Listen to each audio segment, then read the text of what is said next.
आज खूप घाई होती, त्यामुळे नाश्ता आणि टिफिन दोन्हीही एकच बनवायचं ठरवलं आणि त्यामुळे मग मी आलू पराठे बनवायचे ठरवले. आलू छान उकडून झाले होते आणि त्यानंतर थंड झाले, त्याची साल काढली. मिक्सरच्या भांड्यामध्ये हिरवी मिरची, लसूण, कोथिंबीर, जिरं वाटण करून घेतलं. फोडणी पात्रात तेल, जिरं, मोहरीची फोडणी दिली. वाटलेलं मिश्रण त्यामध्ये छान परतवलं आणि बटाट्यामध्ये घातलं.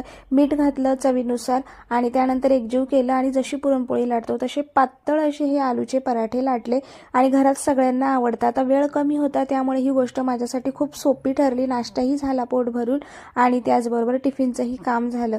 आणि चला, तुम्हालाही अशी घाई गडबड असेल ना तर तुम्ही हे मस्त असे एका दगडात दोन पक्षी मारतच असाल, तर मीही तेच केलं. चला, मस्त असं झालं. रेसिपी तुमच्यासोबत शेअर केली, आवडली असेल तर लाईक करा, शेअर करा आणि हो, सबस्क्राईब करायला अजिबात विसरू नका.